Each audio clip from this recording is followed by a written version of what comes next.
usted debería saber por qué cree lo que cree. No nada más qué es lo que cree, sino por qué cree lo que cree. Entonces estoy tomando el tiempo. Esto es raro que pueda hacer esto. Son en ocasiones como esta, y no siempre que tenemos Santa Cena tomo el tiempo para predicar un mensaje completo acerca de la Cena del Señor. Así es que quiero hacerlo para que aprendamos algo y que eso nos fortalezca espiritualmente, que sepamos por qué hacemos lo que hacemos. Amén. La Cena del Señor es una de las dos ordenanzas que Jesús instituyó para que su iglesia observara. La primera es el bautismo. La primera es el bautismo. Y el bautismo tiene dos propósitos principales. La razón que el Señor mandó que sus seguidores, los creyentes nos bautizáramos es por dos propósitos. Primeramente, para que el creyente se identificara con Cristo. En 1 Corintios, dejen a marcar en Mateo, al rato regresamos allá, pero 1 Corintios capítulo 15 y versículo 1 dice la Biblia: además os declaro, hermanos, el evangelio que os he predicado, el cual también recibisteis, en el cual también perseveráis, por el cual asimismo, si retenéis la palabra que os he predicado, sois salvos, si no creísteis en vano. Porque primeramente os he enseñado lo que asimismo recibí, que Cristo murió por nuestros pecados conforme a las Escrituras, y que fue sepultado y que resucitó al tercer día conforme a las Escrituras. De hecho, eso es lo que es el Evangelio. El Evangelio es la muerte, sepultura y resurrección de nuestro Señor Jesucristo. Entonces, cuando alguien se bautiza por inmersión. Eso de echar agua en la cabecita, eso no es un bautismo bíblico. Todo bautismo que usted ve en la Biblia, dice la Biblia que descendían al agua y subían del agua, era por inmersión. ¿Por qué por inmersión? Porque eso es lo que representa la muerte, sepultura y resurrección del Señor Jesucristo. Mire conmigo Romanos capítulo 6. Romanos 6. Literalmente cuando alguien se bautiza, cuando alguien es bautizado, está dando testimonio por fuera, exteriormente, de lo que creyó en su corazón interiormente. Nadie puede ver el corazón. Eso de creer en el Señor Jesucristo, la Biblia dice que si confesares con tu boca que Jesús es el Señor y creyeres en tu corazón que Dios le levantó de los muertos, serás salvo. Hay que creer, ¿verdad?, en que Cristo murió por nosotros, que fue sepultado en la tumba, pero no la muerte no lo venció, no se quedó en la tumba, resucitó al tercer día. Y porque Él vive, nosotros tenemos una esperanza viva también. Amén, hermanos. Cristo dijo: yo soy la resurrección y la vida, el que cree en mí, aunque esté muerto, vivirá. Entonces esa es la esperanza del creyente, y el domingo voy a predicar específicamente acerca de la resurrección de Cristo. Voy a mencionar su muerte, por supuesto, su sacrificio, pero vamos a enfatizar la resurrección porque no tenemos a un Salvador que murió y ahí se quedó en la tumba. Tenemos a un Salvador vivo, vivo, que está sentado a la diestra del Padre y también que mora en nosotros, que mora en el corazón de cada creyente. Amén, hermanos. Entonces, cuando alguien se bautiza, está dando testimonio públicamente de que ha creído en la muerte, sepultura y resurrección de Cristo. Eso es el Evangelio. El Evangelio que os he declarado, dice el apóstol Pablo, que Cristo murió y fue sepultado conforme a las Escrituras y que resucitó al tercer día conforme a las Escrituras. Ese es el Evangelio. Esas son las buenas nuevas. Amén, hermanos. Mire lo que dice Romanos capítulo 6, versículo 3. ¿O no sabéis que todos los que hemos sido bautizados en Cristo Jesús hemos sido bautizados en su muerte? Porque somos sepultados. Fíjese, estas palabras están ahí no por casualidad. Dice: porque somos sepultados juntamente con Él para muerte por el bautismo. O sea, usted no fue cuando aceptó a Cristo para simbolizar la muerte y sepultura de Cristo. No lo enterraron en tierra. No fue sepultado literalmente en una tumba, pero sí fue sepultado por el bautismo. Amén. Debajo del agua. Dice: dice, porque somos sepultados juntamente con Él para muerte por el bautismo, a fin de que como Cristo resucitó de los muertos por la gloria del Padre, así también nosotros andemos en vida ¿qué? Nueva, porque si fuimos plantados juntamente con Él en la semejanza de su muerte, así también lo seremos en la de su resurrección. Sabiendo esto, que nuestro viejo hombre fue crucificado juntamente con Él, para que el cuerpo del pecado sea destruido, a fin de que no sirvamos más al pecado. Porque el que ha muerto ha sido justificado del pecado. Y si morimos con Cristo, creemos que también viviremos con Él. Sabiendo que Cristo, habiendo resucitado de los muertos, ya no muere.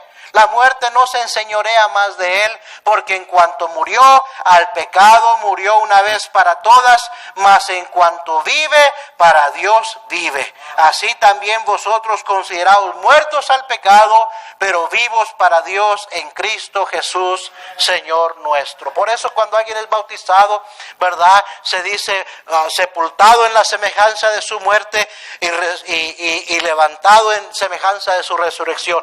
Muerto con Cristo, resucitado a una nueva vida. Es un testimonio público de lo que ha sucedido en el corazón, de la fe que hemos puesto en nuestro Señor Jesucristo. Amén, hermanos.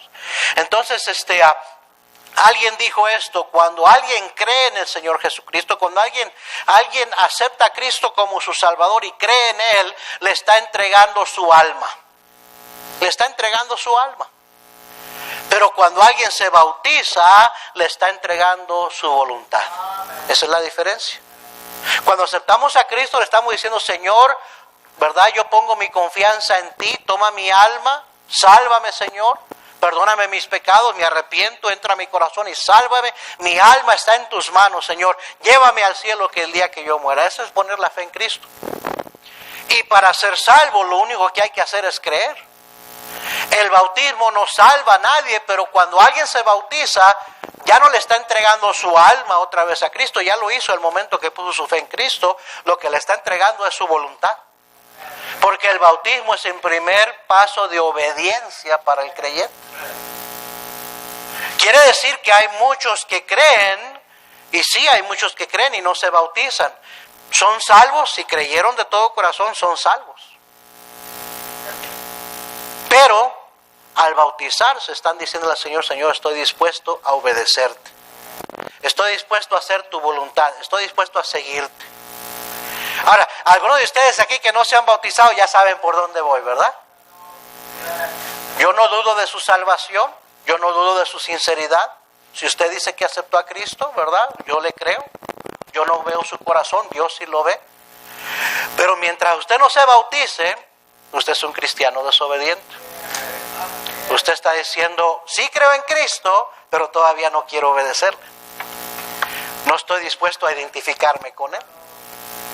Eso es todo. Y no le vamos a forzar, no es a la fuerza, es una decisión suya, personal. Pero mi trabajo es decirle como pastor cómo está la situación. ¿Sí o no? Creer es lo único que es necesario para ser salvo, pero cuando nos bautizamos, nos convertimos o empezamos a convertirnos en sus discípulos. Un discípulo es un seguidor. Amén. Recuerda que en la Biblia muchos habían creído en el Señor, pero después no les quisieron seguir.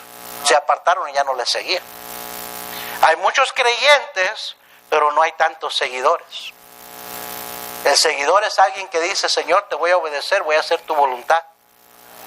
Dirige tú mi vida, yo voy a ir en pos de ti, siguiendo sus pisadas, como es el lema de nuestra iglesia este año. Amén, hermanos.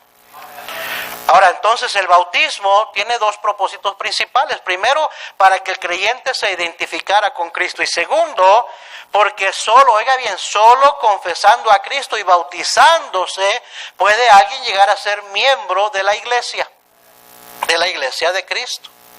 Mire Hechos capítulo 2, versículo 41. Usted sabe lo que pasó en Hechos capítulo 2, ¿verdad? Dice la Biblia que 3,000 creyeron. 3,000 recibieron su palabra. ¿Está conmigo, hermano? Dice Hechos capítulo 2, versículo 41.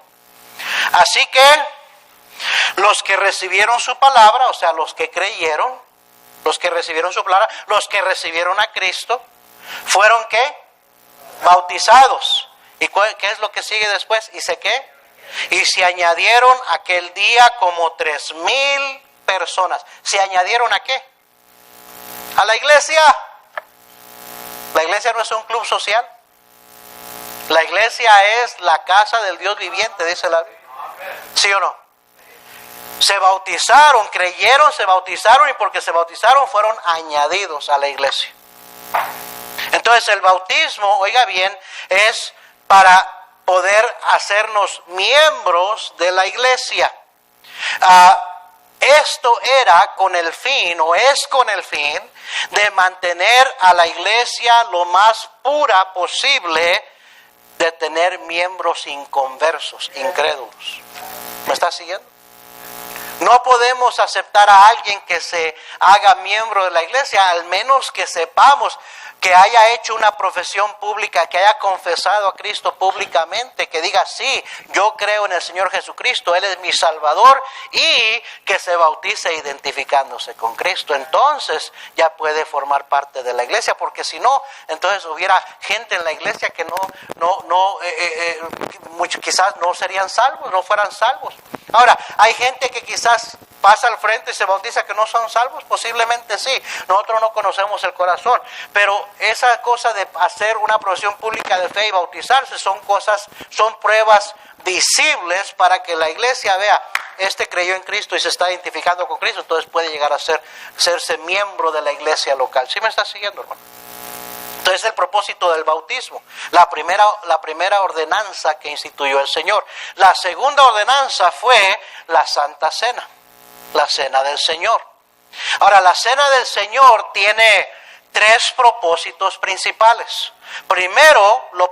La razón por la cual lo hacemos, el primer propósito es para conmemorar el sacrificio de Cristo en la cruz por nuestros pecados.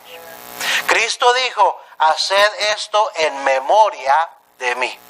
Entonces la iglesia hace esto como una conmemoración, ¿verdad?, del sacrificio de Cristo en la cruz por nuestros pecados. Oiga bien, su cuerpo fue castigado, fue partido por nosotros, dijo el Señor, para pagar nuestra deuda. Isaías 53, busque ahí conmigo en su Biblia, por favor. Isaías 53. Unos 600 años antes de Cristo, Isaías profetizó estas palabras, dijo estas palabras. ¿Qué tanto detalle acerca del sufrimiento de Cristo en la cruz del Calvario? Isaías 53, versículo 3, ¿ya lo encontró? Despreciado y desechado entre los hombres, varón de dolores, experimentado en quebranto, y como que escondimos de él el rostro, fue menospreciado y no lo estimamos. Mire lo que dice versículo 4, ciertamente llevó, ¿quién? Él, está refiriéndose a Cristo, ciertamente llevó Él nuestras enfermedades y sufrió nuestros dolores, y nosotros le tuvimos por azotado, por herido de Dios y abatido. Mas Él herido fue por nuestras rebeliones, molido por nuestros pecados. El castigo de nuestra paz fue sobre Él, y por su llaga fuimos nosotros curados. Todos nosotros nos descarriamos como ovejas, cada cual se apartó por su camino, mas Jehová cargó en Él el pecado de todos nosotros.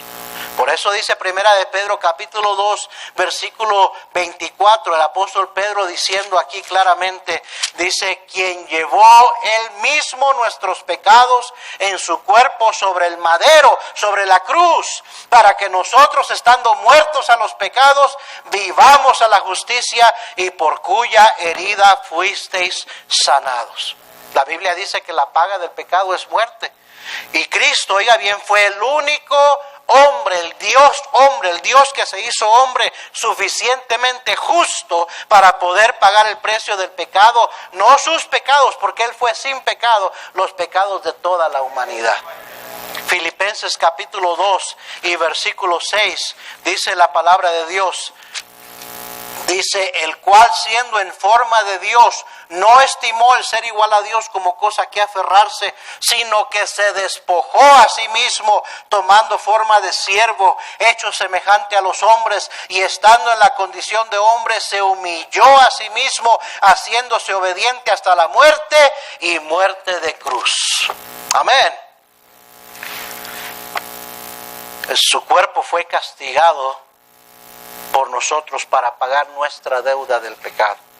Su sangre, oiga bien, fue derramada para limpiarnos de todo pecado. Hebreos capítulo 9. Hebreos capítulo 9. Hebreos capítulo 9, versículo 11. ¿Ya lo encontró? Pero estando ya presente Cristo, sumo sacerdote de los bienes venideros, por el más amplio y más perfecto tabernáculo, no hecho de manos, es decir, no de esta creación, y no por sangre de machos cabríos ni de becerros, sino por su propia ¿qué? Sangre, entró una vez para siempre en el lugar santísimo, habiendo obtenido eterna redención. Porque si la sangre de los toros y de los machos cabríos y las cenizas de la becerra rociadas a los inmundos santifican para la purificación de la carne, cuánto más la sangre de Cristo, el cual mediante el Espíritu eterno se ofreció a sí mismo sin mancha a Dios, limpiará vuestras conciencias de obras muertas para que sirváis al Dios vivo. Así que por eso es mediador de un nuevo pacto, para que interviniendo muerte por la remisión de las transgresiones que había bajo el primer pacto, los llamados reciban la promesa de la herencia eterna. Mire el versículo 22. Y casi todo es purificado según la ley con sangre, y sin derramamiento de sangre no se hace ¿qué? Remisión. Fue pues necesario que las figuras de las cosas celestiales fuesen purificadas así, pero las cosas celestiales mismas con mejores sacrificios que esto. Porque no entró Cristo en el santuario hecho de mano, figura del verdadero, sino en el cielo mismo, para presentarse ahora por nosotros ante Dios. Y no para ofrecerse muchas veces como entra el sumo sacerdote en el lugar santísimo cada año con sangre ¿qué? Ajena. De otra manera lo hubiera sido necesario padecer muchas veces desde el principio del mundo, pero ahora en la consumación de los siglos se presentó una vez para siempre por el sacrificio de sí mismo para quitar de en medio el pecado. Y de la manera que está establecido para los hombres que muera una sola vez y después de esto el juicio, así también Cristo fue ofrecido una sola vez para llevar los pecados de muchos y aparecerá por segunda vez sin relación con el pecado para salvar a quienes, a los que le esperan. Amén. Por eso hay gente que uno dice, usted ya aceptó a Cristo, usted ya sabe, yo le acepto todos los días. Esa gente que dice eso no ha entendido lo que es la salvación. Esa gente que dice eso, que lo acepta todos los días, en realidad nunca lo ha aceptado. Porque dice la Biblia que Cristo murió una sola vez para siempre. Entonces, ¿cuántas veces es necesario aceptarle como Salvador personal? Una sola vez. Y cuando alguien verdaderamente acepta a Cristo como su Salvador, dice la Biblia, de modo que si alguno está en Cristo, nueva criatura es. Las cosas viejas pasaron, y aquí todas son hechas nuevas. Solo el Señor puede hacer eso. Amén. Dice primera de Juan 1:7, y la sangre de Jesucristo, su Hijo, nos limpia de todo pecado. Todo pecado. ¿Qué entiende usted con esa palabra todo? A ver, todo. No se toma ser muy experto en gramática para entender lo que quiere decir todo, ¿no? Todo pecado. ¿Cuál es todo pecado? Escúcheme bien. Los pecados que ha cometido en el pasado nada más. ¿Eso es todo pecado? Los pecados presentes nada más. No, hermano, todo quiere decir mis pecados pasados, presentes y futuros. Todo pecado. Y la sangre de Jesucristo, su Hijo, nos limpia de todo pecado. Sí, inclusive los que todavía no cometen. Cuando Cristo murió, usted ni siquiera había nacido. Todos sus pecados eran futuros y Él ya había pagado por ellos. El problema es que pensamos con una mente finita. Pensamos con una mente limitada. Como nosotros estamos limitados por el tiempo, decimos, pero ¿cómo es que Cristo ya pagó por mis pecados futuros que todavía no cometo? Es que para Él no hay pasado, presente y futuro, porque Él es el mismo ayer y hoy y por los siglos. Él no cambia, Él ya conoce todo. Él sabe el día que nacimos y Él ya sabe el día que vamos a morir. ¿Me está siguiendo, hermano? Todos mis pecados, cuando Él pagó en la cruz del Calvario, Él pagó por todos mis pecados. Los que no he cometido aún, Él ya los pagó. Cuando Él me libertó de mis pecados, me libró de todos mis pecados. Cuando Él me dio vida eterna, eterna quiere decir eterna, no dice temporal hasta que la riegas, hasta que te equivocas, hasta que fallas, no. Eterna es eterna. Dice, mis ovejas oyen mi voz y me conocen y yo les doy vida eterna y no perecerán jamás. Amén, hermanos. Uno debe basar su fe, su seguridad en lo que Dios dice, en lo que Cristo dijo, no en lo que yo siento, no en lo que mi razonamiento limitado entiende. Yo no entiendo cómo Dios Padre, Dios Hijo y Dios Espíritu Santo son un solo Dios manifestado en tres personas. No entiendo eso. ¿Usted lo entiende? Yo no lo entiendo, pero lo creo porque Dios lo dice. Amén, hermanos. Entonces, si Cristo dice que su sangre me limpia de todo pecado, me limpió de todo pecado. ¿Por qué voy a vivir esclavizado al pecado si el Señor ya me libró de mis pecados? Amén, hermanos.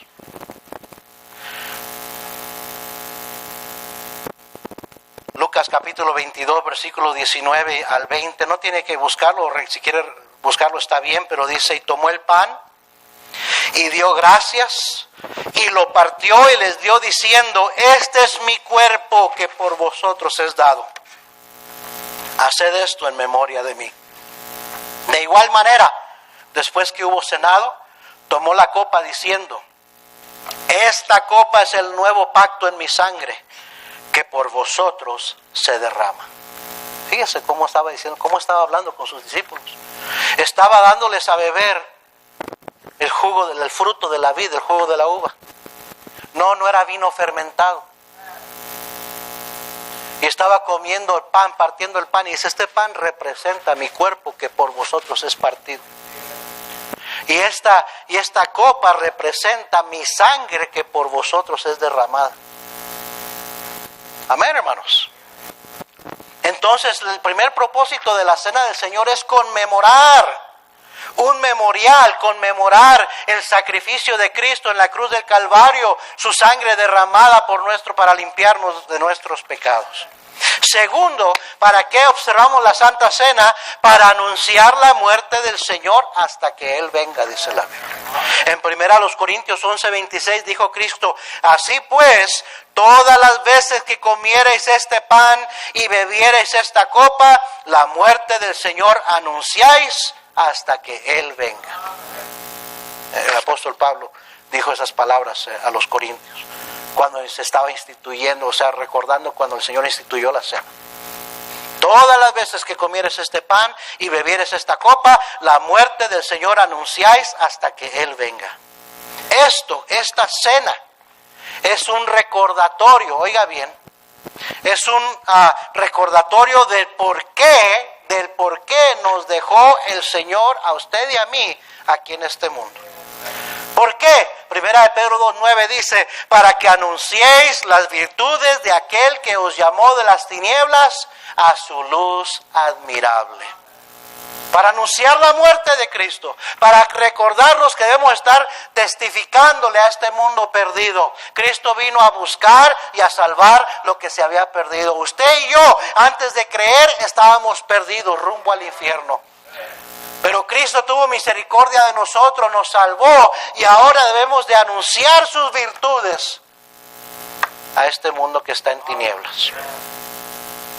Cuando Jesús transformó la vida del endemoniado de Gadara, ¿se acuerda del endemoniado de Gadara? Pobre hombre miserable que estaba poseído por una legión de demonios. Dice que se golpeaba a sí mismo, se cortaba a sí mismo, se la pasaba llorando y gritando por los sepulcros en la noche. Era miserable porque eso es lo que hace el pecado, hace a la persona miserable, desdichada. Pero cuando Cristo lo salvó, dice que lo encontraron sentado, vestido y en su juicio cabal. Y el hombre le rogaba al Señor que lo dejara ir con él. Mire qué interesante hoy en día cómo tiene que andar uno detrás de la gente rogándole que venga a la iglesia. Pero ese hombre que fue librado de esos demonios estaba rogándole al Señor que lo dejara seguirle a él, buscar, andar detrás de él, en pos de él. Y el Señor le dijo esto: vete a tu casa, a los tuyos, y cuéntales cuán grandes cosas el Señor ha hecho contigo y cómo ha tenido misericordia de ti. Ve y cuéntales a otros lo que el Señor ha hecho contigo. Amén, hermanos. Entonces esta cena es para recordarnos lo que deberíamos estar haciendo como cristianos, es hablándole a otros de la muerte, sepultura y resurrección de Cristo para perdón de sus pecados. Y tercero, la razón que el Señor instituyó la cena, esta ordenanza es, oiga bien, para mantener a su iglesia pura de la contaminación del pecado. Primera a los Corintios 11, vaya ya conmigo. Primera a los Corintios capítulo 11, versículo 27. Primera a los Corintios 11, 27. De manera que cualquiera que comiera este pan o bebiera esta copa del Señor indignamente, será culpado del cuerpo y de la sangre del Señor. Por tanto, pruébese cada uno a sí mismo, y coma así del pan y beba de qué.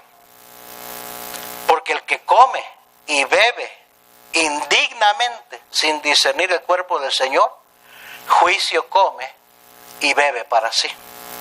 Por lo cual hay muchos enfermos y debilitados entre vosotros, y muchos duermen. Si pues nos examinásemos a nosotros mismos, no seríamos juzgados. Mas siendo juzgados, ¿somos qué? Castigados por el Señor, para que no seamos condenados con el mundo. Ve, usted y yo ya fuimos salvos de la condenación del pecado.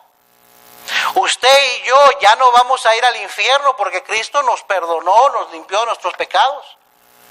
Pero cuando el cristiano peca y no confiesa su pecado, ¿verdad? Acarrea castigo. Porque dice la Biblia que Dios a sus hijos, porque los ama, los disciplina y azota a todo aquel que recibe por hijo. Y por eso dice el Señor, yo no quiero que el pecado te castigue y parezca que eres como los condenados allá afuera en el mundo, como ellos. Por eso esta cena es una oportunidad para mantener a la iglesia del Señor. Recuerde que la iglesia no es el templo, no es el edificio. La iglesia es los creyentes congregados en su nombre. Para mantener a la congregación de creyentes purificada de sus pecados, limpia de sus pecados. Primera de Juan 1:6 dice: si decimos que tenemos comunión con Él y andamos en tinieblas, mentimos y no practicamos la verdad.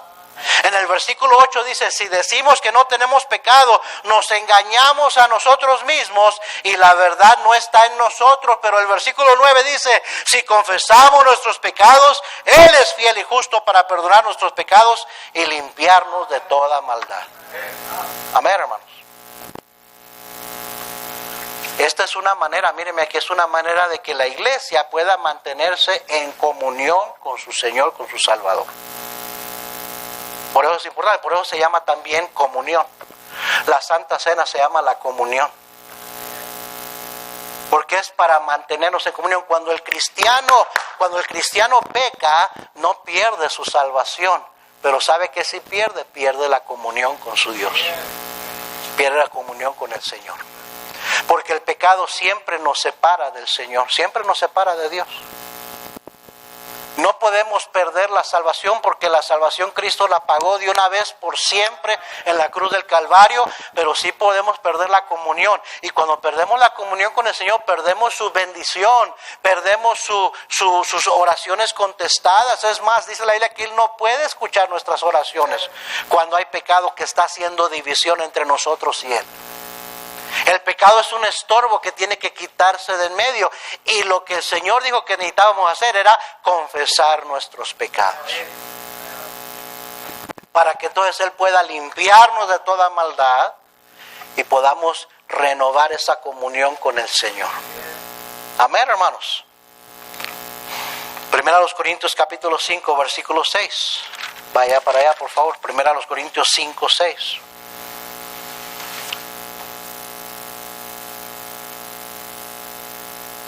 Primera a los Corintios capítulo 5 versículo 6. ¿Ya lo encontró?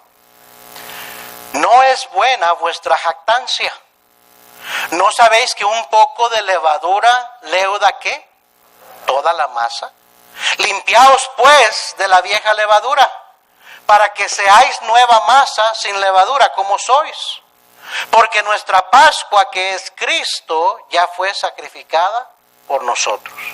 Así que celebremos la fiesta no con la vieja levadura, ni con la levadura de malicia y de maldad, sino con panes sin levadura, de sinceridad y de verdad. Os he escrito por carta que no os juntéis con los fornicarios.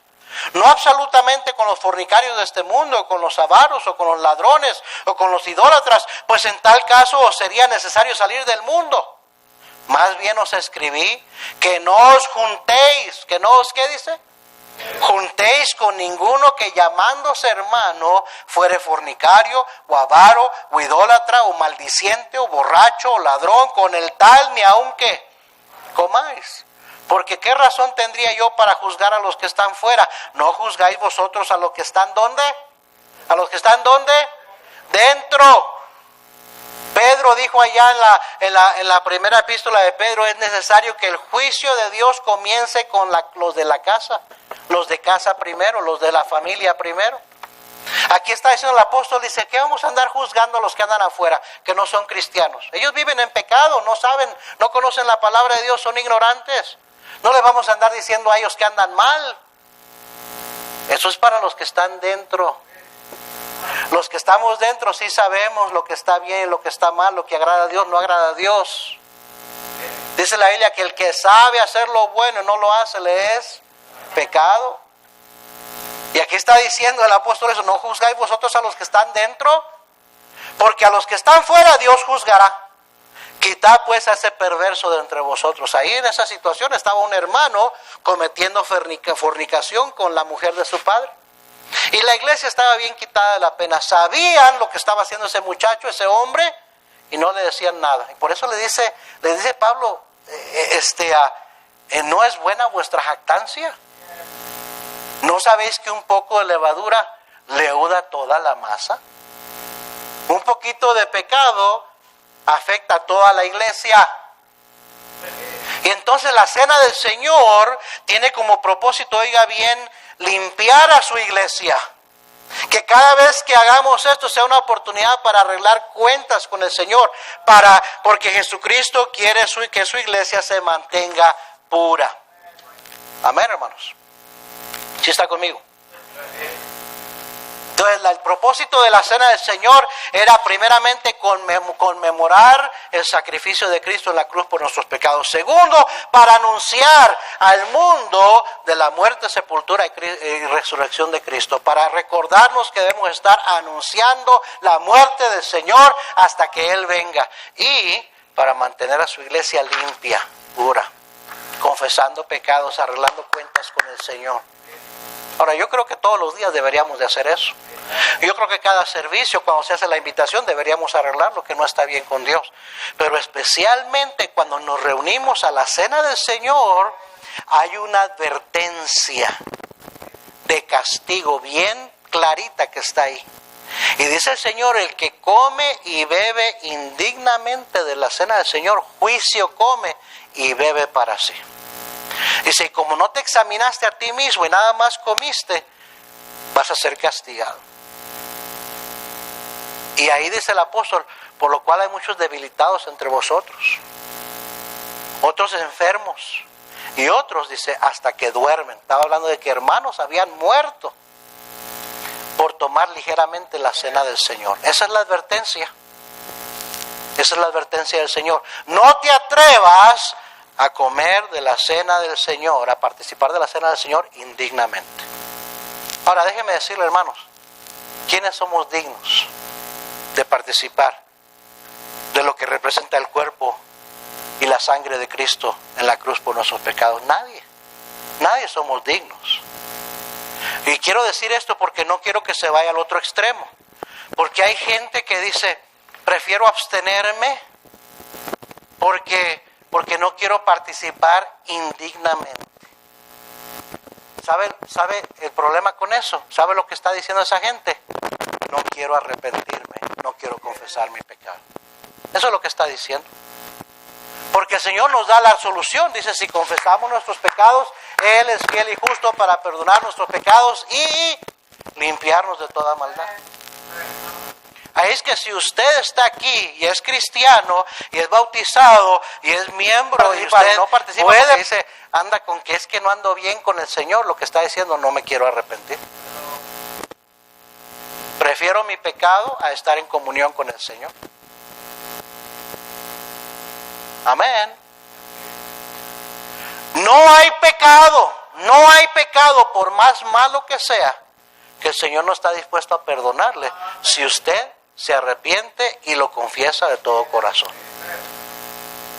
Y por eso siempre damos una oportunidad de que hermanos en la invitación, antes de participar, se pongan de rodillas o inclinen su rostro y arregla lo que tienes que arreglar con el Señor. Pídele perdón, confiésale tu pecado. De todas maneras, Él ya lo sabe. El no querer confesarlo y querer seguir amachada, como dicen, con ese pecado, es pura rebeldía. Y supuestamente tú piensas, no, mejor no participo para no participar indignamente, y creyendo que estás haciendo algo bueno, simplemente le estás diciendo al Señor, quiero seguir de rebelde. Quiero seguir de rebelde, no quiero arrepentirme de mi pecado, no quiero confesar mi pecado. Peor te va a ir todavía. Quizás no te va a caer el castigo tan pronto, pero tarde que temprano el Señor va a hacer que tu pecado te alcance. Amén. Por último, déjeme decir esto, la Pascua del Antiguo Testamento era figura de la obra redentora de Cristo. Era una figura, oiga bien, de lo que Cristo un día vendría a hacer en la cruz del Calvario. Vaya conmigo a Éxodo capítulo 12, por favor. Éxodo capítulo 12. La Pascua se instituyó en el Antiguo Testamento. ¿Se acuerda que Israel estaba esclavo? Estaban en esclavitud en Egipto. Ya habían estado esclavos en Egipto por 400 años. Y Dios levantó a un caudillo, a un hombre de Dios, a Moisés, para liberar a su pueblo de la esclavitud de Egipto. Y antes de salir de Egipto, la última plaga que Dios envió a los egipcios fue la plaga de la muerte de los primogénitos. El ángel de Jehová iba a pasar, eso era lo que iba a derramar la copa, eso era lo que iba a quebrantar a Faraón para que dejara ir al pueblo de Israel. Que Dios iba a matar a cada primogénito de los egipcios. Y entonces, para que los hijos de los israelitas no murieran, el Señor instituyó la Pascua. Mire Éxodo ahí, capítulo 12, versículo 1. ¿Ya lo encontró? Habló Jehová a Moisés y a Aarón en la tierra de Egipto, diciendo: este mes os será principio de los meses, para vosotros será el primero en los meses del año. El calendario judío, el primer mes es el mes de abril, Aviv en el hebreo. el primer mes del año en el calendario judío. Dice, este será el primero en los meses del año. Hablad a toda la congregación de Israel diciendo, en el 10 de este mes tómese cada uno un cordero según las familias de los padres, un cordero por familia. Mas si la familia fuere tan pequeña que no baste para comer el cordero, entonces él y su vecino inmediato a su casa tomarán uno según el número de las personas, conforme al comer de cada hombre. Haréis la cuenta sobre el cordero. El animal será sin defecto, macho de 1 año. Lo tomaréis de las ovejas o de las cabras, y lo guardaréis hasta el día 14 de este mes, y lo inmolará. Eso quiere decir, lo sacrificará toda la congregación del pueblo de Israel entre las 2 tardes. Y tomarán de la sangre y la pondrán en los 2 postes y en el dintel de las casas en que lo han de comer. Y aquella noche comerán la carne asada al fuego, y panes sin levadura con hierbas amargas lo comerán.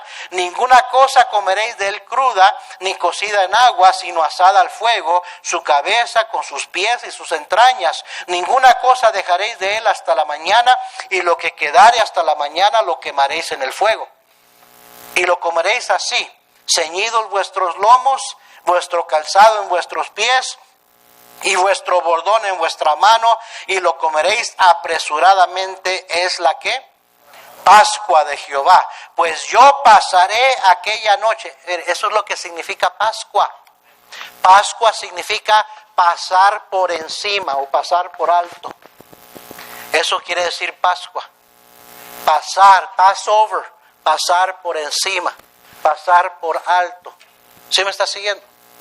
Y miren lo que dice aquí. Dice, pues yo pasaré aquella noche por la tierra de Egipto y heriré a todo primogénito en la tierra de Egipto, así de los hombres como de las bestias, y ejecutaré mis juicios en todos los dioses de Egipto, yo Jehová.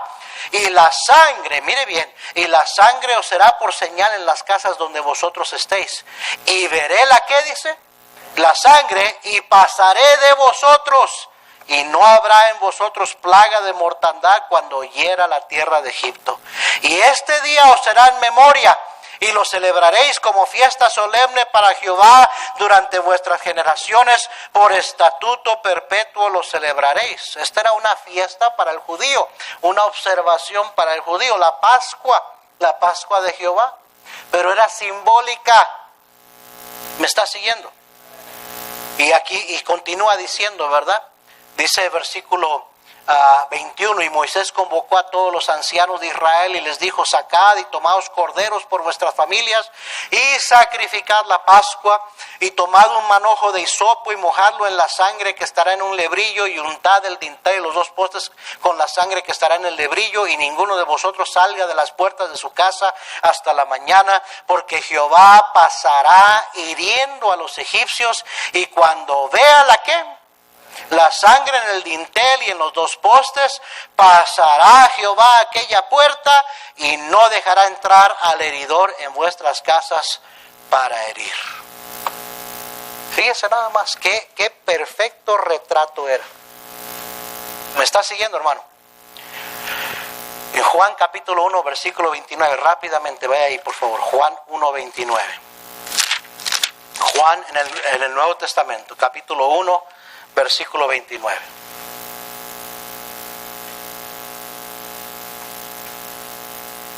¿Ya lo encontró? El siguiente día vio Juan ¿a quién? A Jesús que venía a él y dijo, he aquí, léalo conmigo, he aquí el Cordero de Dios que quita el pecado del mundo. Versículo 35. El siguiente día, otra vez estaba Juan y 2 de sus discípulos, y mirando a Jesús que andaba por ahí, dijo, todos, he aquí el Cordero de Dios. Isaías 53, 6, recuerde que Isaías 53 está hablando de los sufrimientos de Cristo, y mire lo que dice el versículo 6 y 7, todos nosotros nos descarriamos como ovejas, cada cual se apartó por su camino, mas Jehová cargó en él el pecado de todos nosotros. Angustiado él y afligido, no abrió su boca, como cordero fue llevado al matadero, y como oveja delante de sus trasquiladores enmudeció, y no abrió su boca. Es por eso que Pablo dice en 1 Corintios 5:7, limpiaos pues de la vieja levadura, para que seáis nueva masa sin levadura como sois, porque nuestra Pascua, que es Cristo, ya fue sacrificada por nosotros. Así que la Pascua del Antiguo Testamento era figura de la obra redentora de Cristo. ¿Me está siguiendo? Hermanos, cuando alguien recibe a Cristo, míreme aquí, cuando alguien acepta a Cristo, recibe a Cristo como su Salvador personal, pone su fe en el Señor Jesucristo, la sangre que derramó Cristo en la cruz del Calvario es aplicada a su vida. Por eso dice la Biblia, la sangre de Jesucristo, su Hijo, nos limpia de todo pecado, y nos cubre de tal manera que cuando llegue el juicio de Dios y estemos parados ante su presencia, el Señor ya no va a ver nuestro pecado, sino la sangre de su Hijo. Ahorita mismo, si usted es cristiano, usted, ¿verdad? Dios ya no mira su pecado. Somos pecadores, usted y yo pecamos todos los días, pero gloria a Dios, Dios no mira nuestro pecado, ve la sangre de Jesucristo, el Cordero de Dios que quita el pecado del mundo, la ve aplicada a nuestro corazón y dice, este es justificado, este es salvo, este es mi hijo. Y Él ve la justicia de su Hijo en nuestra vida y no ve nuestros pecados. ¿Sí me está siguiendo, hermano? Usted y yo no somos mejores que nadie. Somos viles pecadores, igual que los que no han creído. La diferencia es que usted tiene la sangre de Cristo aplicada en su vida. Y cuando venga el juicio final, el Señor pasará por alto cuando vea la sangre de su Hijo aplicada a su corazón. ¿Me está siguiendo, hermano? ¿Entiende cuando dice la Pascua, nuestra Pascua, que es Cristo, ya fue sacrificada por nosotros? Ya no vivas en pecado, ya no andes gozando y disfrutando el pecado. Cristo te perdonó tus pecados, Él te limpió de tus pecados, Él te libró de la condenación del pecado. Ya no andes viviendo más en el pecado. Ya Cristo no puede ser sacrificado otra vez. Ya fue sacrificado una vez para siempre. Y la siguiente vez que venga no va a venir para volver a morir en una cruz, va a venir a salvar a los que le esperamos, a los que le esperan. ¿Me está siguiendo, hermano? Así que la Pascua del Antiguo Testamento era figura de la obra redentora de Cristo. Pero oiga bien, pero no es el ejemplo para la iglesia seguir como patrón en su práctica de la Cena del Señor. Hay algunos cristianos, hay algunos bautistas inclusive, que quieren usar la Pascua como la muestra o el ejemplo para cómo regir, cómo llevar a cabo la Santa Cena, quién debe, quién no debe participar y todo eso, qué tan frecuente hacerlo y todo eso. Pero no, Señor, era figura de lo que Cristo vendría a hacer. Pero Cristo, cuando instituyó la cena, Él dijo, este es el nuevo pacto en mi sangre. Ya no era la sangre de los cabríos, machos cabríos y las ovejas y los corderos del Antiguo Testamento. Era el nuevo pacto en su sangre. Y Él instituyó algo completamente nuevo. ¿Sí me está siguiendo? Y para algunos de ustedes que son aspirantes del ministerio y van un día a predicar la palabra de Dios, entienda eso. Porque hay predicadores, algunos de ellos muy respetados, pero que sostienen que la Pascua, ahí están los requisitos para observar la Santa Cena. No, Señor. La Pascua no rige, el Antiguo Testamento no rige a la iglesia y las ordenanzas del Señor en el Nuevo Testamento.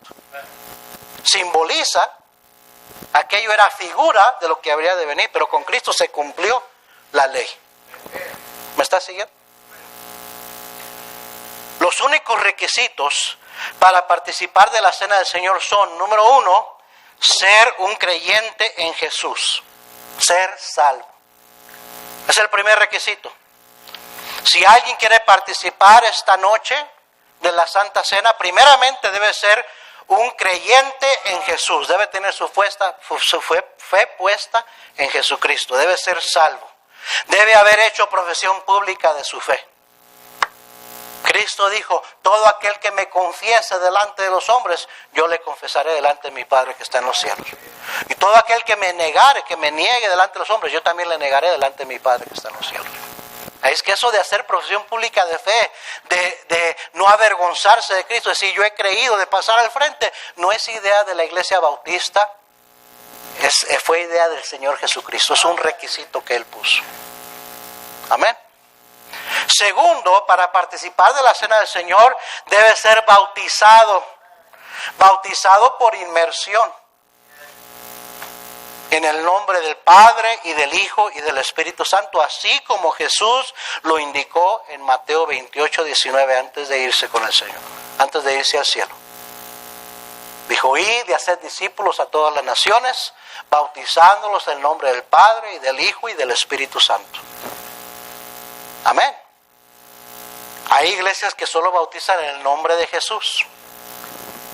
Y dicen, es que así dijo Pedro en el libro de Hechos. Sí, pero Cristo dijo, bautizándolos en el nombre del Padre y del Hijo y del Espíritu Santo. Y si vamos a escoger a quién seguir, va a ser lo que Cristo dijo, no lo que Pedro dijo. Ahora, hay una razón por la cual Pedro dijo, bautícese a cada uno en el nombre de Jesús para perdón de pecados. Hay una razón por la cual dijo, oye, eso. Y es que la gente a quien le estaba predicando en el libro de los Hechos, en los primeros capítulos, eran judíos. Y los judíos rechazaban a Jesús como el Mesías. Por eso tenían que confesarle a Jesús que Él era el Salvador. Tenían que aceptar, hacer un lado su orgullo y su religión y aceptar a Jesucristo como el Mesías, como el Salvador. Por eso le dijo que debían de bautizarse en el nombre de Jesús, confesando a Jesús como su Salvador. ¿Me está siguiendo? Muchos de los que enseñan que hay que bautizarse en el nombre de Jesús, también dicen que si no lo haces en el nombre de Jesús, no eres salvo. ¿Y sabe lo que están diciendo con decir eso? Que entonces el bautismo salva. Y si lo haces con esas palabras, entonces sí eres salvo. Y si no lo haces con esas palabras, ya no eres salvo. Un momento, el bautismo es una obra. Y la Biblia dice que somos salvos por gracia, por medio de la fe. Y esto no es de vosotros, no por obras, para que nadie se gloríe. Dice que es un don de Dios. Amén, hermanos. Entonces el bautismo nos salva. El bautismo nos identifica con Cristo, pero el bautismo nos salva. Es que usted puede bautizarse, meterse al agua 100 veces, pero si usted no ha creído de todo corazón, no importa cuántas veces se meta al agua, eso no le salva. Y por eso decir que tiene que ser cierto método y con pronunciar nada más el nombre de Jesús y de cierta manera para ser salvo es mala doctrina. No es correcto. Amén, hermanos. Entonces para participar de la cena del Señor hay que ser creyente en Jesús, ser salvo, hay que ser bautizado por inmersión, o sea, ser miembro de la iglesia, porque para ser miembro hay que ser bautizado. Y 3, el último requisito tiene que haberse examinado a sí mismo y confesado pecados para poder participar dignamente. Amén, hermanos. Vuelvo a repetir la advertencia en 1 Corintios, no tiene que buscarlo. Capítulo 11, versículo 28 en adelante. Cristo dice, por tanto, pruébese cada uno a sí mismo y coma así del pan y beba de la copa. Lo que está diciendo es, examínate, pruébate a ti mismo, arregla lo que tienes que arreglar y entonces participa. Entonces come así del pan y de la copa, bebe de la copa, porque el que come y bebe indignamente sin discernir el cuerpo del Señor, juicio come y bebe para sí. Por lo cual hay muchos enfermos y debilitados entre vosotros y muchos duermen. Si pues nos examinásemos a nosotros mismos, no seríamos juzgados, mas siendo juzgados somos castigados por el Señor para que no seamos condenados con el mundo. Ahora, no es mi lugar juzgarle a usted. Yo no conozco su corazón, pero Dios sí conoce su corazón. Y la Biblia dice en Proverbios 21:2, todo camino del hombre es recto en su propia opinión, pero Jehová pesa los corazones. ¿Oyó eso? ¿Lo vio? Todo camino del hombre es recto en su propia opinión, pero Jehová pesa los corazones. ¿Sabe? Míreme aquí. Cuando yo pienso de una manera y Dios dice de otra manera, el que está mal soy yo. El que tengo que hacer cambios soy yo. El que está mal no es Dios. Pues yo opino, mi opinión no vale lo que Dios dice.